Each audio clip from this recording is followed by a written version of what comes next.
Hey, what's up, what's up, what's up, what's up? A gracious good morning to you good people. It's your girl KB. You know what I do and you know why I do it.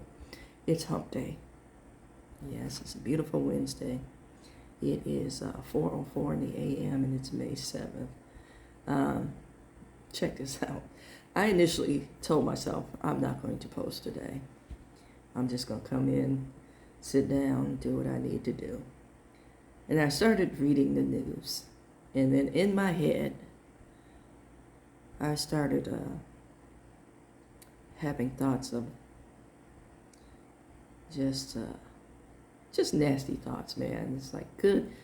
I'm glad people are experiencing what they're experiencing, and I had to catch myself and really, really think about just who I am as a person, and now I want to really keep it real, raw, 100, and autobiographical, as I like to say, and as I stated when I began really getting into recording.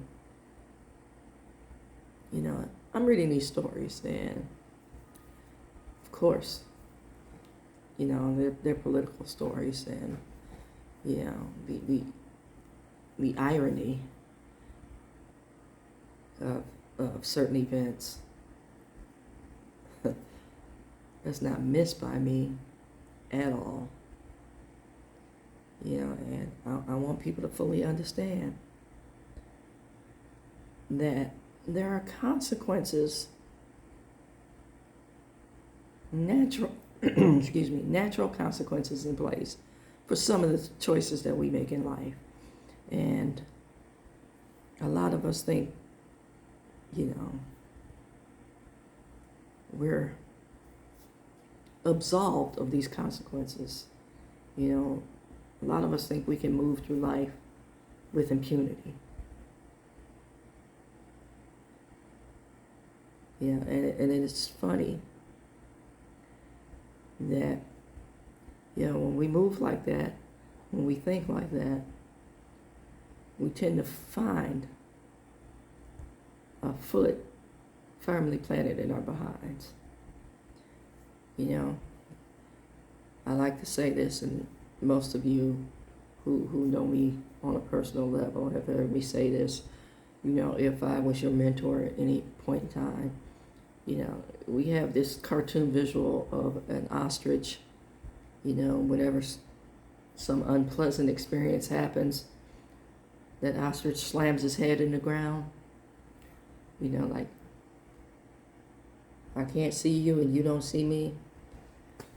No matter how far you stick your head in the ground, your behind is still exposed. That part. And people forget that. And like I said, they move in privilege, they move in impunity, they move thinking, because a consequence is delayed, that they have some favor from God. That's what they tell themselves. So as I'm reading certain stories, I'm having this, like I said, private chuckle in my head. There's a story about a man, a Hispanic man, who voted for this orange menace, and has recently found himself detained by ICE. Then I saw another headline that posed a question, and I'm guessing that this reporter heard this question at one of the town halls, or I want to say the lynch rallies. And I don't know if I can say that word without censure, but that's basically what happens is, somebody throws up a name or an idea and people decide it has to go. So, that part. So, the question was, why is my president lying to me? Which I have to, man, didn't you learn from the first term? Didn't I tell you the stove was hot the first time? And you went and touched it? Not only did you touch it, you made sure you saw the flame. That part. So the question that comes to mind for me when I hear, why is my president lying to me? The question is, why did you think he would tell you the truth? Why did you think he wouldn't, based on what you know? And see, I shared a story where I recently had that experience, not with anything that has to do with the political climate, but I had to learn that experience. Yeah. The scorpion story. So it's the scorpion and the frog, I think it is. You basically get the gist. Or I posted a video the other day about a snake. A woman takes the snake she has a pet snake. She takes it to the vet. She says it stopped eating. The vet said, went through a series of questions. Then asked, have you noticed that the snake has been a little bit more clingy than usual? She's like, yes. And, the snake eases up next to me in the bed, to keep warm. And the vet tells her, the snake is not keeping you warm or trying to keep warm. That snake is sizing you up.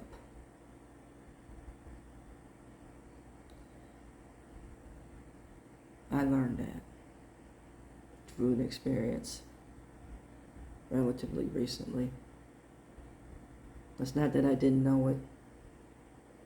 It was that I had gotten cocky in, my own self-confidence, knowing my own self-worth. And I believed an individual was on that same plane. But soon discovered that my voice of reason, my voice that works for me, was being used to validate some insecurities in the other person. That part. And, I had to come to the realization it's not my job in any way, shape, form, or fashion to validate people, to bolster their self-worth or their self-esteem. Now, it's nice if you can have a relationship that has that element in it, but, I'm not a completer set. And, for those of you who, have the experience of the S&H green stamps or your grandma's good china, you've inherited that.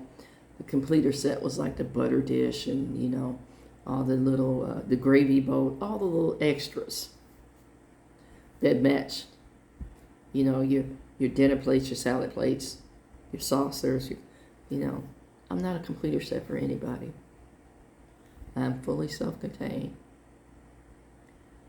with my faults and flaws, my frailties, and my own insecurities.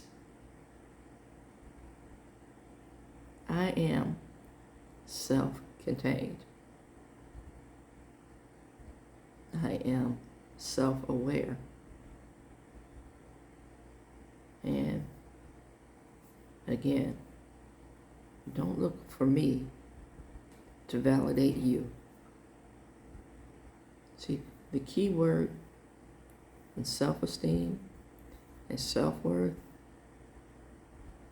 self-awareness is self. And that is you, not me. So again, getting back to why would my president lie to me? Based on everything that you know, why wouldn't he? And that permeates through all interpersonal relationships. Don't play dumb because you want something. And again, being real, raw, 100, not autobiographical, I've shared that I allow my desire for certain things and certain people to cloud my judgment. Saw the red flags, heard the lies, saw the deception. Think about that snake that's sizing you up. Will you be eaten whole? That's my thought for today.